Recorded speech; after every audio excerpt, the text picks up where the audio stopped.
Welcome everyone to Otakus Pinfall Rewind, my friends. This is episode 4. Justin here, and today we are all about WCW, as I alluded to from episode 3 with the Acclaim Sports episode. So today we are going to be talking about various WCW games from World Championship Wrestling. We're going to be talking about WCW Super Brawl Wrestling. We're going to be talking about WCW versus the World. We're going to be talking about WCW Thunder and WCW Mayhem. And of course, we can't talk about WCW games without the GOAT of them all, WCW NWO Revenge. So let's kick this off and talk about WCW Super Brawl Wrestling. Now, this was released in 1994 by FCI Inc. WCW Super Brawl Wrestling was an attempt to capture the popularity of World Championship Wrestling during a transitional time in pro wrestling.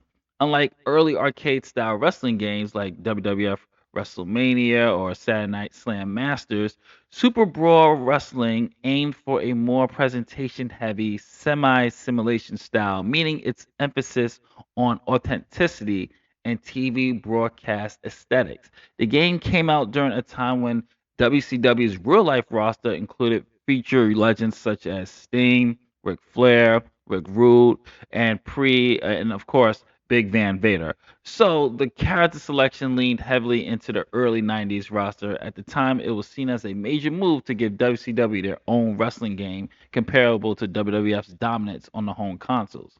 So let's talk a little bit about the gameplay. So for the perspective, this game used a top-down isometric view, somewhat similar to sports games of that era, rather than that side view most wrestling games use. This made navigation around the ring awkward, but a little bit unique as well. The controls moves were performed through grapples, where players had time to button press correctly after initiating a lockup. Each wrestler had basic strikes, grapples, and submissions. However, the control responses was criticized. Sometimes wrestlers would freeze, or it did get a little bit sluggish. There were only a few match types in here, such as one-on-one matches and tag matches, but no other major stipulations like a cage match or battle royals. And there was an energy meter with colorful and large, giving the game a cartoonish vibrant feel. But one nice touch was that Tony Schiavone would pop up with a digitized image to announce matches or say some victories or say little sound bites from time to time, give you a little bit of that WCW feel. The roster had Sting, Ric Flair, Ricky Steamboat, Ron Simmons, just to name a few. Each wrestler had various move sets, and Sting actually did have his Scorpion Deathlock in the game, and Vader did have his Powerbomb. But it doesn't really look too good due to the clunky system, and it's very hard to pull off, to be honest with you. Graphically, sprites were chunky, bright, and cartoon like, resembling early Saturday morning wrestling cartoons more than like the real life WCW wrestlers. But the wrestlers look okay, but a little bit awkward, especially when it came to the movement. The game featured generic background music, no entrance themes, obviously. Crowd noises were repetitive and had low energy, but Tony Schiavone popping in and out was actually a nice touch to it. When it came out, the game was a little bit praised for the WCW branding because people were just ecstatic to see a WCW game at the time. However, that's where the praise stopped. People complained about the poor controls, awkward perspective, and lack of excitement in the matches, and compared unfavorably to the WWF Royal Rumble and WWF Raw at the time, which were more faster and more fun. But this still remains a nice kickoff for our Pinfall Rewind of WCW games because we gotta see where it really kind of started. I mean, of course, we did do the NES version of WCW game, but we wanted to see where it really kind of truthfully kicked off before we get into more later titles. So, without further ado, my friends, it's time to play WCW Super Brawl Wrestling. All right, I have chosen Sting, and I am going to be facing my opponent. It will be Barry Windham. So let us get into this. And here we go. Oh, okay. Okay, graphically, like, yeah, I see with that isometrical wear. Oh, it's too much funny. Oh, okay. Trying to do something here. Nope, that didn't work. Oh, Tommy dropped me. Graphically, it's honestly, yeah, I could see a little cartoony, but you can still tell that it's Sting here You can still tell that's Windows, so graphically, it really isn't that bad. I like how they do have Tony Schiavone. Like Raw didn't have this. Royal Rumble didn't have this, so it's nice to see that they included that. See if I can get this. Oh, but the controls, I'm not gonna lie, it does. Playing it feels a little. Whoa, whoa, okay. Spin move there. Oh, here we go. Wait. Whoa, let me go. Yeah, I gotta figure out how to do that.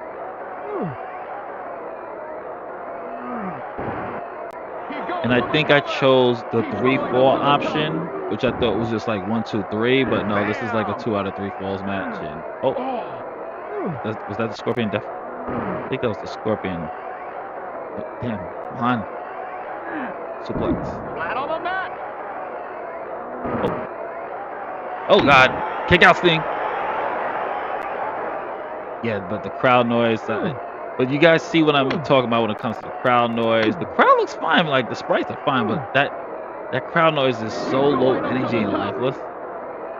But shout outs for the ref being in there too. Like I remember back in the day, some games they even have referees in them.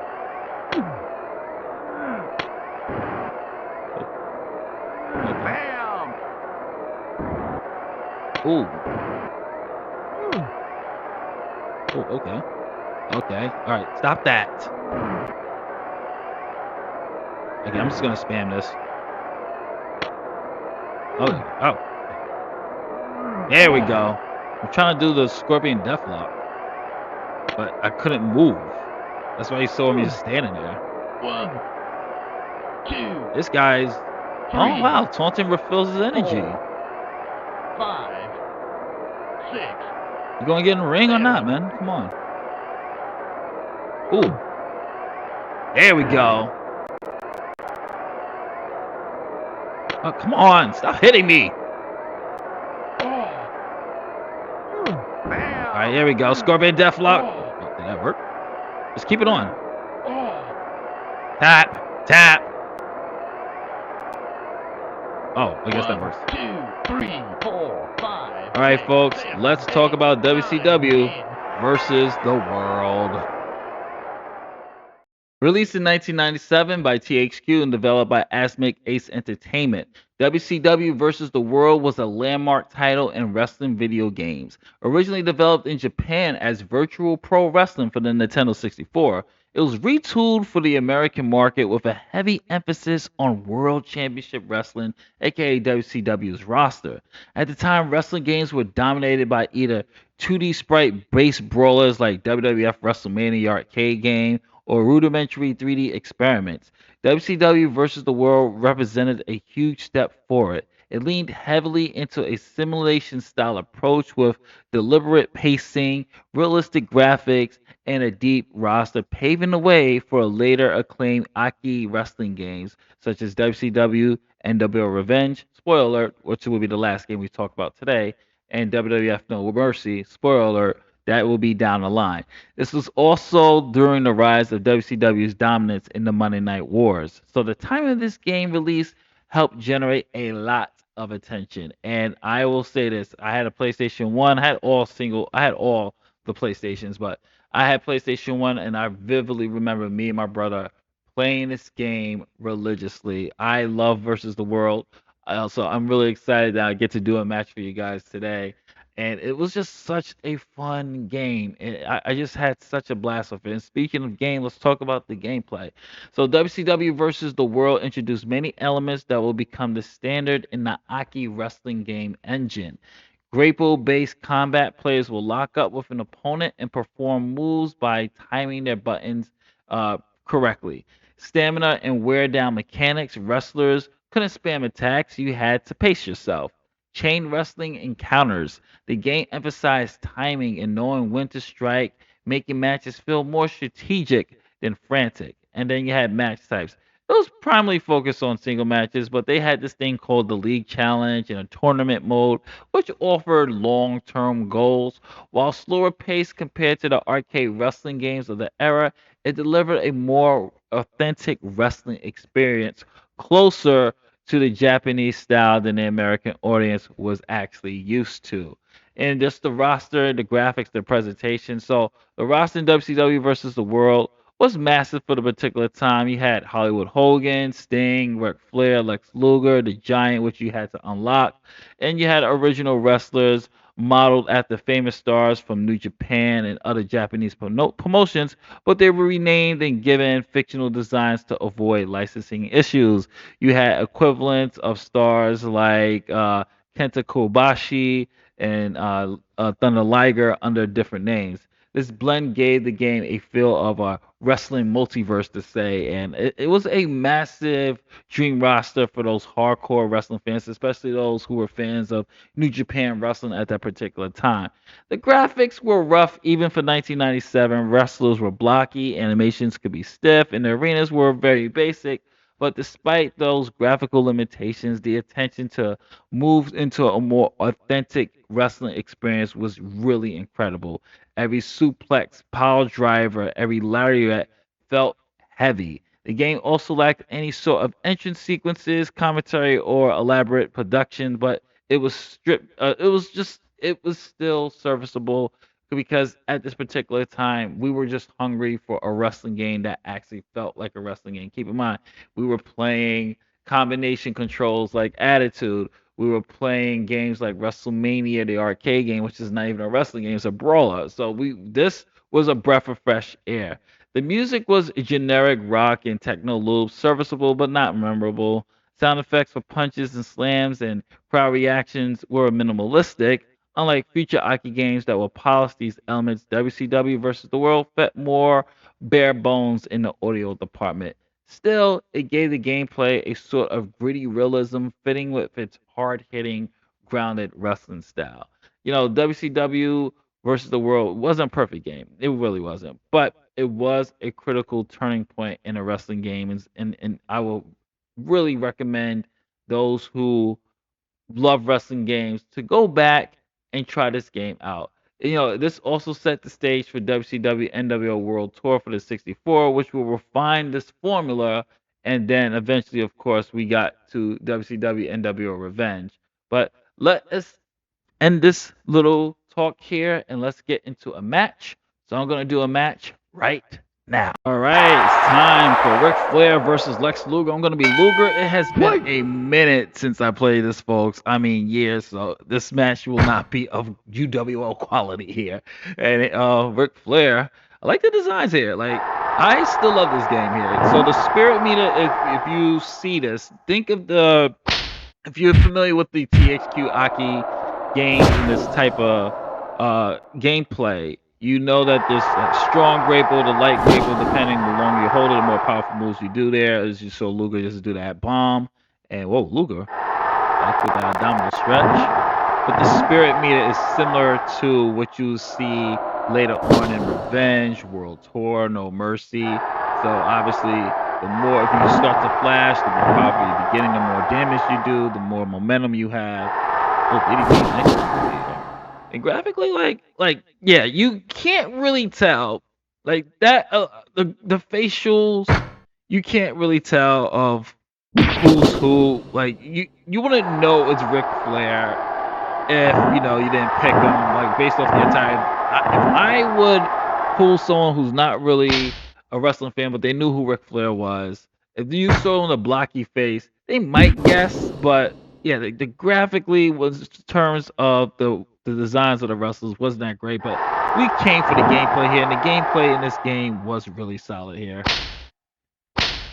And this game actually does have music, by the way, while you wrestle, but I turned it off because I'm not sure about copyright strikes here, but I'm trying to do the torture rack because I know you can do it, but I think my spirit has to be all white for that. But it's weird because Sting has the Scorpion Deathlock as a regular move.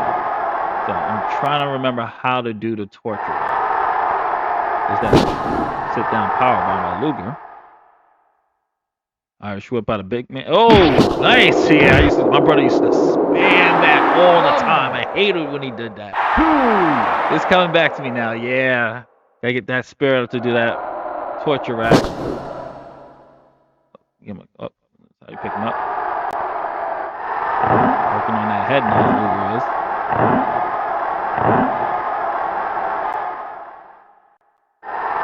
You can tell by the arena, you can tell by the ropes, the way the ring is designed. This was definitely originally virtual pro wrestling. This was definitely going to be a more Japanese-based title before they switched it and WCW licensed it for WCW versus the World. You could definitely, because you already know that's not the ring style of WCW or American wrestling. But versus the World is still one of my favorite wrestling games as well. Still a fun game to play. Trying to, oh damn, trying to get that torture rack. Trying to tap you out, Rick. Luger really working on that rope break. That's the one thing about the rope breaks. They're not even that close to the ropes, so they be calling rope breaks in these WCW games. Here we go. Oh, he's got it locked in. All right. DDT. All right. Oh, wow, he tapped out. I won. All right, folks. Let's talk Thunder. Oh, man. I really don't want to do this one. All right. I gotta, before I even start this, we have to talk about WCW Nitro because me and my brother, like I said, we owned the PlayStation. We didn't have 64. My friend Ivan had the 64, so we would go back and forth to game. Like we'll go to Ivan's house to play 64. Ivan will come over our house to play the PlayStation, and vice versa. So he was enjoying WCW NWO Revenge. And we, at the time, we were playing WCW versus the World, but then we were so excited when we opened up the Game Pro magazine and we saw WCW Nitro. And we were so hyped with the screenshots, like, yo, okay, this is going to be fire. This is going to be great. And it was terrible. Fool me once. Then, for some odd reason, WCW Thunder came out, and we were yet forgiven, and we gave him another chance. We were hyped. We were like, okay, Thunder's gonna be the one. And yeah, let's talk about it.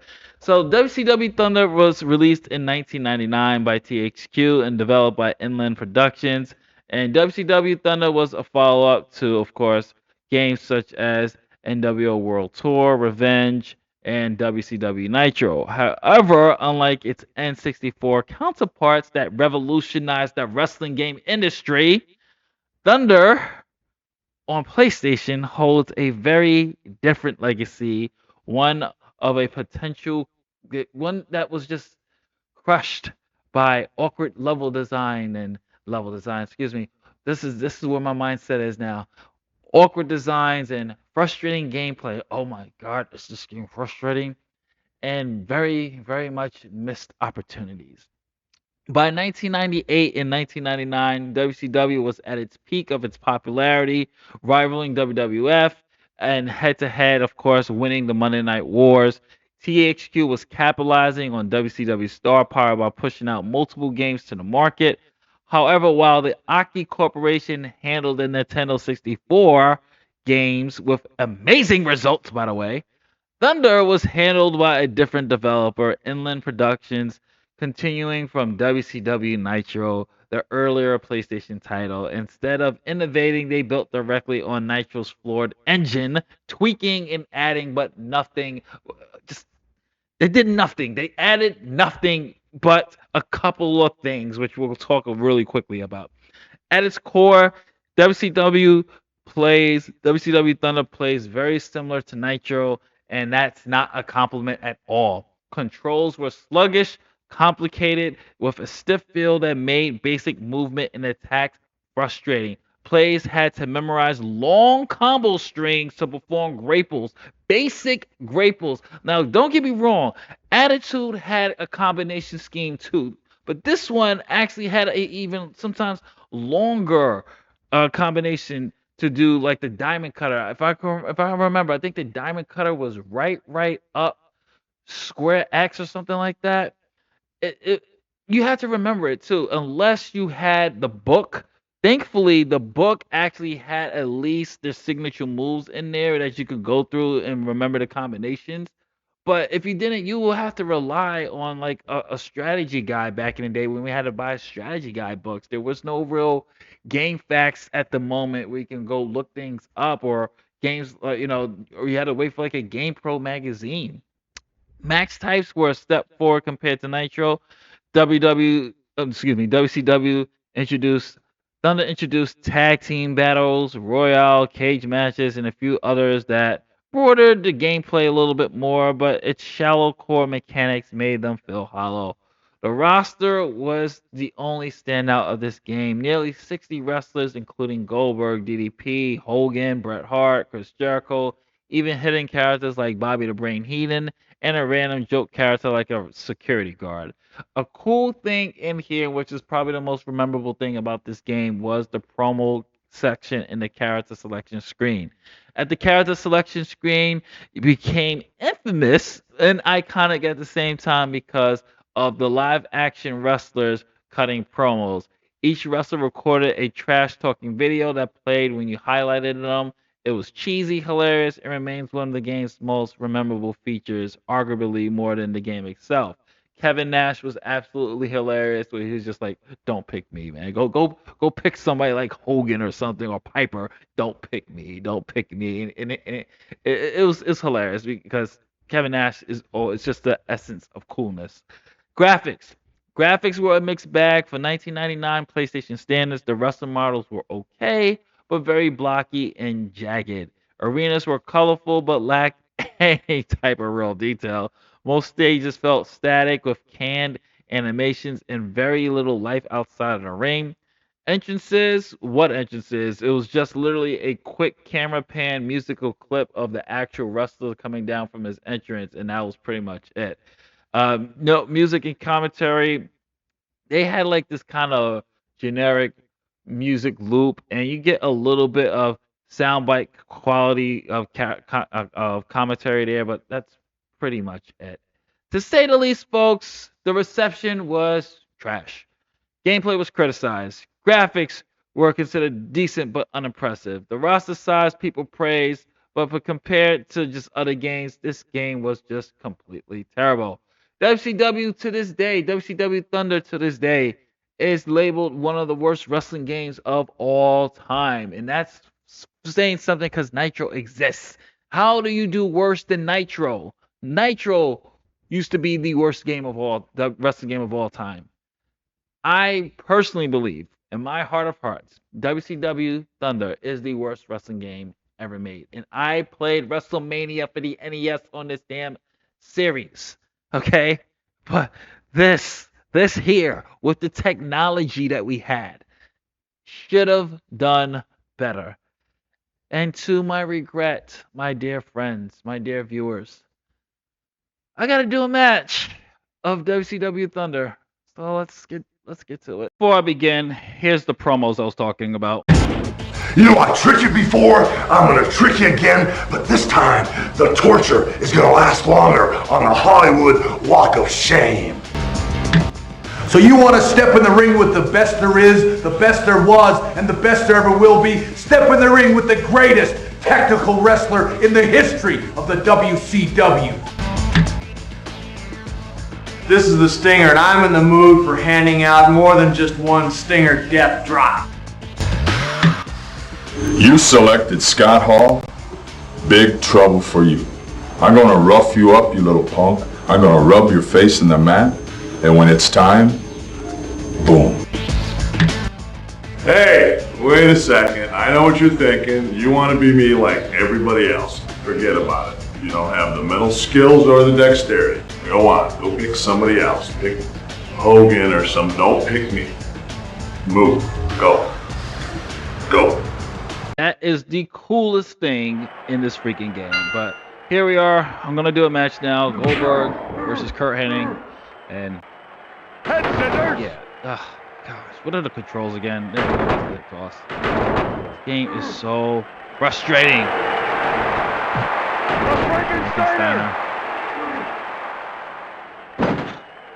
What? What was the spear? Hold on. Trying. Oh. Okay. Let me look at it real quick. Okay, that's the spear. All right, I'm gonna try to get that. He kicked out. If I can get up to the cold. Oh, yeah, this always helped. This power struggle always drained the energy. There we go. There's the spear. I'm gonna spam that. I think I might just spam that move. I want to be done Thunder quick. There we go. All right, let's go for this jackhammer. Pile driver. Come on. Oscar, you know what? Screw it. 1, 2, 3. Okay, and that was a look at WCW Thunder. Let's go to WCW Mayhem. Thank goodness this is a quick match. It's time to talk WCW Mayhem, which was released in 1999 by Electronic Arts EA Sports, marking a major shift in WCW's video game presence. Prior to Mayhem, most WCW games was developed by THQ and the Aki Corporation. Games like WCW NW Revenge, WCW World Tour, just to name a few. However, after THQ shifted their focus to WWF, WCW turned to EA to create a new franchise that will debut on both PlayStation and Nintendo 64. EA aimed to bring a more sports simulation feel to wrestling, capitalizing on their EA Sports branding. The game was heavily promoted in 1999 alongside WCW's real world product, and even had wrestler input for some aspects like motion capture for signature moves. There was even a plan tying with real WCW pay-per-views through codes that will unlock new match cards, a pretty ambitious idea for the time. At this point, however, WCW itself was slipping in popularity compared to the WWF, but the Mayhem project was supposed to rejuvenate fan engagement through gaming. Let's talk a little bit about the gameplay, which WCW Mayhem offered a fast-paced, arcade-style system compared to the more methodical simulation pace of WCW NWO Revenge. Grappling felt more like an instant button combo rather than locking on for long periods of animation. The health bars where wrestlers showed more physical damage, clutching limbs, staggering, instead of showing a more traditional HUD. There was a large roster, over 50 WCW wrestlers, including the likes of Goldberg, Sting, DDP, Bret Hart, Hogan, just to name a few. And you also had a variety of venues to choose from, such as Nitro, Thunder, pay-per-view events like Fall Brawl, Super Brawl, Bash at the Beach. Plus, backstage areas was a major selling point. You could brawl into locker rooms, production areas, and more. Just all you had to do was run up into the entranceway and head back out there. There was also a pay-per-view mode. Monthly codes for WCW events will allow players to simulate real-world cards, innovating for its era. However, the gameplay was clunky, felt stiff compared to the commentaries of WWF SmackDown on the same console. Hit detection also felt off. Matches could get glitchy, and the depth of the match types was limited, mostly singles, tag, and a very basic royale. And let's talk a little bit about the graphics. For the late PlayStation 1 standards, the wrestler models looked okay, but they were blocky and repetitive. Customization of costumes, minimum, and animations were stiff at times, especially for moves like suplexes or top rope maneuvers. The arenas had decent color palettes and recognizable staging like the Nitro set, but the crowd models were very basic, paper thin audience members at that. The commentary was provided by Tony Schiavone and Bobby the Brain Heenan, which was a huge plus at the time. Although the dialogue did get repetitive, hearing actual wrestling commentary was a rare feat in the PlayStation 1 wrestling games and helped with immersion. Entrance musics were appropriate for their time, but some people didn't have their real entrance songs due to licensing issues, but the majority of them did. Let's just say this: Mayhem was praised for its huge roster, the fact that it had real commentary, and the inclusions of a backstage brawl, which was such a big selling point that they made another sequel to this, which is WCW Backstage Assault, which we will not be doing because it's a terrible game. The fact that you just made a wrestling game with just backstage was just why? Why? We're not doing that one. I'm sorry. The game couldn't compete, however, with WWF titles such as SmackDown, WrestleMania 2000, and of course, eventually down the line, we had No Mercy. So, in terms of the gameplay quality, EA originally planned a sequel, WCW Mayhem 2, for the PlayStation 2, but it was canceled after WCW was bought out by WWF in 2001. Today, Mayhem is often remembered as an ambitious but flawed attempt to bring WCW back into the modern wrestling game space. It stands as a snapshot of WCW's final years when the company was struggling creatively and commercially. And without further ado, my friends, let's play some Mayhem. All right, for this particular game, it has full-blown commentary, so I'm actually going to shut up and you can watch my gameplay for this one. Check it out. Good evening, wrestling fans. Welcome to tonight's worldwide television presentation of Monday Nitro. The match is a no disqualification match. It is scheduled for one fall. There will be no time limit. Now making his way to the ring, Sting. You know, this guy's got a lot, Tony. He has all the tools to make a name for himself here in WCW. Take it from the brain. Just listen to this capacity crowd. They're 100% behind Sting. His opponent for tonight, the Total Package, Lex Luger. Brain, why don't you enlighten us a bit on this wrestler? This guy is nothing but pure talent. I've seen his matches. He impresses me. That's great.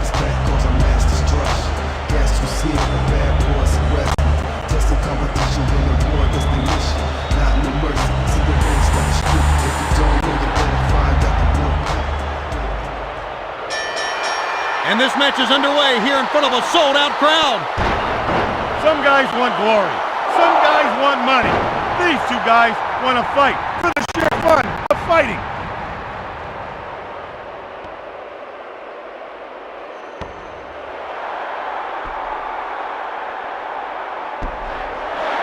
Looks like the fans are going to get to see this one close up. Tony, I only have one thing to say to these two wrestlers. If you break it, you own it. This fight began in the ring, but it spilled out all the way back to the ticket office. Fans here at WCW, it may start in the ring, but there's no guarantee that it'll end up there. Let's just hope no one gets seriously injured. Where is WCW security when you need them? Oh, that one had to hurt the Total Package. The battle zone is now backstage. Anything and everything goes. Oh, my! Now is not the time to go looking for the Nitro girls. I'll do that.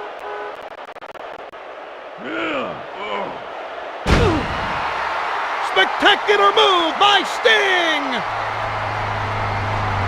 What is this? He's picked up a weapon! He's completely lost it! He's gonna kill someone with that thing! That was like Tenay. It was weak. Good job anticipating the move and reversing it. Oh my, this is getting to the point where someone's going to have to step in. His opponent's not going to be able to take much more abuse like that. He needs to do something and do it now. Tony, have you ever seen a more vicious fight than this? I know I haven't. Uh-oh, this doesn't look good. He hit him with the chair. He's not getting up. He may be hurt. He looks like he's on his last legs now.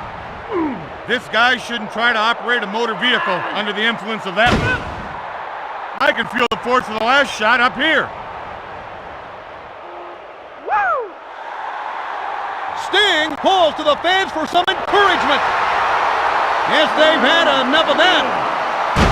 Front suplex. The Total Package is reeling from the attack. He's a good showman. Let's see if he can finish his opponent. Now that's real cute. It won't win him a lot of matches, but it's real cute.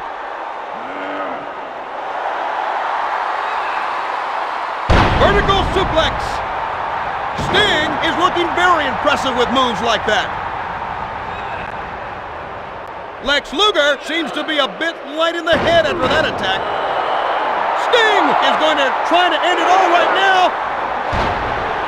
could not get the 3 count on that attempt. You try to get this guy where you want him, but he's like a deadbeat dad. He just slips away. Splash! What a shot! That was amazing. I bet he left an imprint on the other guy.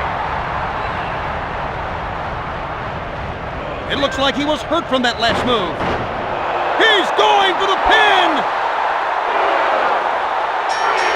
3! There it is! It's all over! It's All right, my friends, it is time to wrap up Mayhem. Hopefully you enjoyed the gameplay. Amazing, right, with the presentation though, for its time. So let us get into our final game, which is the GOAT of all WCW games. Let's talk about WCW NWO Revenge. All right, our final game, even though I didn't go in chronological order this time, because this time I wanted to save the best for last. And we are going to talk WCW NWO Revenge for the Nintendo 64. This was released in October 1998. And WCW NWO Revenge wasn't just a game. It was a cultural event for wrestling fans and gamers alike. Developed by the Aki Corporation and published by THQ, it built upon the successful foundation led by WCW versus NWO World Tour, offering a deeper, sharper, and more authentic wrestling experience at the height of WCW's popularity during the Monday Night Wars. Revenge gave fans a chance to step into the ring with an unprecedented roster and realistic gameplay, raising the bar for wrestling games on home consoles. And believe it or not, folks, I know this might sound blasphemous for those who love No Mercy, but I always preferred WCW NWO Revenge more than No Mercy. And it's crazy because No Mercy just really took this gameplay and just blew it out the water. But I guess it's more of nostalgia or just because I had my real, I would say my real wrestling experience. Yes, I played Royal Rumble. Yes, I played Attitude. Yes, I played Versus the World. But WCW NWO Revenge for me was the real starting point of that actual wrestling game that we have basically built upon, developers have built upon and we've played to this day. So the Aki Corporation had already impressed players with World Tour, but Revenge they refined almost every aspect. New engine tweaks, animations were smoother, counters and grapples felt tighter, and matches flowed more naturally. You had visual upgrades, wrestler models were cleaner, arenas were more colorful, signature taunts and entrances introduced, well, they were more simplified, but bigger roster, better presentation. Revenge had plenty of wrestlers from WCW stable and NWO stable as well. You had the Wolfpack, Four Horsemen, Ravens Flock, giving players the ultimate booking toolbox. And not to mention authentic WCW pay-per-view arenas like Halloween Havoc, SuperBrawl, and Starcade were faithfully recreated. Gameplay, you had light and heavy grapples, timing and context mattered, making each move earned and not spammed. Stamina and your reversals, wrestlers could reverse attacks with proper timing, adding in more strategic layers to matches. You had your signature moves. Fans were thrilled when they hit with Goldberg's spear, Sting's Scorpion Deathlock, and Hollywood Hogan's leg drop in all its polygraph glory. Championship mode players could compete for and defend various WCW titles, offering satisfying progression with matches against the likes of Hollywood Hogan or DDP. You had single and tag wrestlers, battle royals, grudge matches, championship challenges, exhibition multiplayer mayhem up to 4 players, and multiplayer was where Revenge truly shined. It became a staple at sleepovers, dorm rooms, often the centerpiece of all-night gaming marathons, and I can attest to that. I used to crash at Ivan's house, or I even would bring the 64 over and crash at our place. We had classic battles, man. I would love Revenge to this day. For 1998, Revenge looked great on the Nintendo 64. Wrestlers were easily recognizable despite the system's limitations and minor details like signature attire, Sting's crow paint, Goldberg's gloves captured the spirit of the real-life personas. Sound design, while basic, was effective. Short loop entrance themes punchy sound effects for slams and chair shots, and the menus and interface were slick, packed with WCW branding and edgy late 90s attitude that matched the TV product perfectly. WCW NWO Revenge was a critical and commercial smash hit, selling over 1.8 million copies in the US alone, make it one of the best wrestling games of its generation. It also signaled the peak of WCW's presence in video games. Shortly after Revenge, WWE's fortunes will unfortunately decline dramatically in real life, but Aki Corporation took everything they learned and created WWF WrestleMania 2000, and eventually what some people call the greatest wrestling game of all time. No Mercy. It's actually their record too. Final thoughts. A titan. It's truly a titan of its time. Even today, WCW NWO Revenge holds a special place in wrestling and gaming history. It's a love letter to the Monday Night Wars era, a time capsule of pop culture excitement, and proof that when gameplay, presentation, and fan service align, magic happens. Simple but strategic, polished yet wild, Revenge is more than a wrestling game. It's a celebration of a generation of fans who lived and breathed every body slam, every betrayal, and every belt win. Now, without further ado, let's end Pinfall Rewind episode 4 with WCW NWO Revenge. All right, here we go. We are kicking it off, and of course, I had to end this with the Starrcade main event, which was the big push in WCW, which was Sting versus Hollywood Hogan at Starrcade. So, it's been a minute, folks. I know my gameplay hasn't been the greatest because I haven't played this in ages. This is like the first time playing Revenge in a long time here, but let's see if I remember the controls. Here comes Hollywood Hogan, brother. Of course, with Eric Bischoff. And like I said before, I love No Mercy. And yes, No Mercy is the better game. I will admit that. But me personally, if I had to choose, I don't know, just because this is the GOAT WCW game and this laid the groundwork for what No Mercy was going to become, I still play Revenge more than I do No Mercy. And it's just, I like to give WCW their flowers too, because they had some iconic moments during the late 90s, guys. Let's put some respect on WCW's name too. All right, Hogan done taunting. So let us take a look at Revenge. Ooh, yeah, hit him with that big move. That was a good thing. And he even got his patented woo here. I mean, this game really, you know, we talk about No Mercy, how No Mercy changed the game. But we have to look at WCW NWO Revenge that laid the groundwork for WrestleMania 2000 for the No Mercy games. This laid the groundwork for everything that was to come later on. And we got, like I said, we gotta put respect on Revenge's name because Revenge did such a hell of a good job. Yeah, the ref wasn't there, but at least they had like an animated Nick Patrick there to check for submissions, check for counts. And by the way, this match is no disqualification. So I can show you a really cool feature of you going into the crowd and taking the weapons, which I thought was pretty cool. Oh, Sting going to the top, and Sting hit it, and Sting did! Wow! Hogan's not fighting back. I think this is on easy, but it is what it is. Yeah, I think this is not easy, but whatever. The point is to show you how great this game is. Oh, Sting going to the top. Sting with a suplex! Nice. I gotta remember how do I get out the ring again? It's the top end. You know, oh, Hogan's getting up. I like how you can steal the people's taunts, so I thought that was always pretty cool. Sting with that scoop. Sting. Choking the life out of the Hulkster here.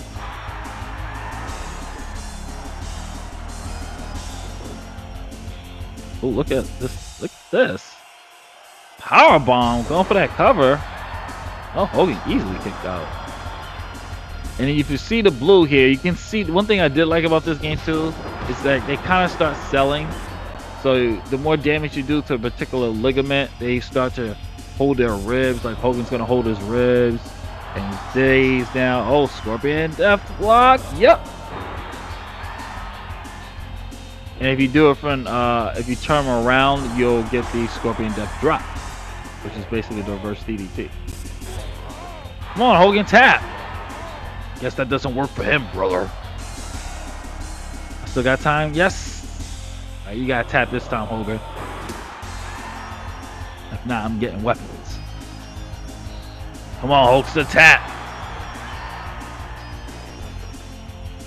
Hogan is not putting me over. It really doesn't work for him, brothers. But you see how he's holding his head? He's showing damage here. Woo! I always love that guardrail spot where you kick him off the guardrail. How do I get out of here? Oh yeah, it's out. There we go. Hey, Hogan, get over here so I can kick you in the face. Damn, never mind. Alright, let me get the weapon. And this is always a cool feature. Oh, I got the patented Stinger bat. Let's hit him. Ah! That's one thing about this particular game. You lose your weapons. It disappears once you get hit. So now I gotta go back out. Get another one. Just because the Hulkster. Oh, well, come on. Pay attention to Bischoff. No, that's a good idea. Let me go after Bischoff real quick. Get over here. Hey, Eric. You shouldn't be out here. Oh. Botched. There we go. There we go.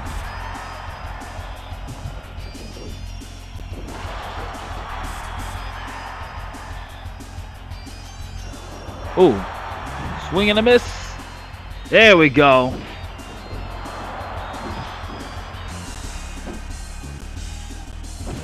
Work on those legs for that Scorpion Deathlock and his back. Ah, another swing and a miss. Oh, there's a roll up. Ref, come on.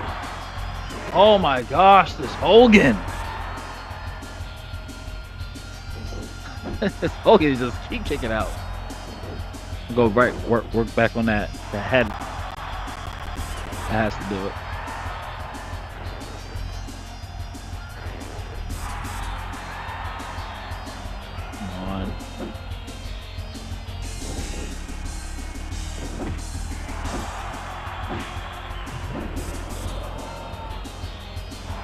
Ooh, suplex right back in. He's holding that back now. Sting's been doing damage.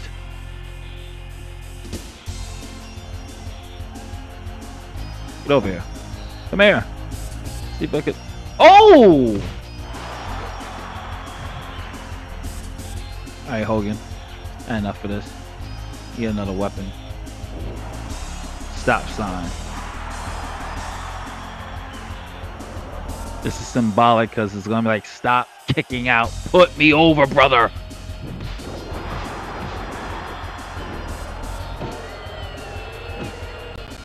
If this don't do it, folks, I don't know what will. Alright, he's near blue. His spirit's almost blue. Ain't no way he's gonna be kicking out of this. Desperate times call for desperate measures for the Stinger here.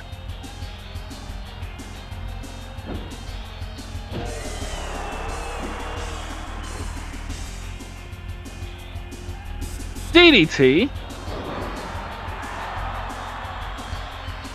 Alright. Ref, you take too long. This would have been a 3 if you came when you're supposed to. Alright, Hogan, I'm gonna hit you up with the most devastating move in all sports entertainment. The surprise roll up. Yeah, that is it. And folks, this is going to conclude Pinfall Rewind episode 4. This is Justin saying thank you very much. What is your favorite WCW game? Comment below, let me know. And we will catch you for episode 5 where we take a look at non-WWE games that aren't taking place in the wrestling ring. So stay tuned for episode 5.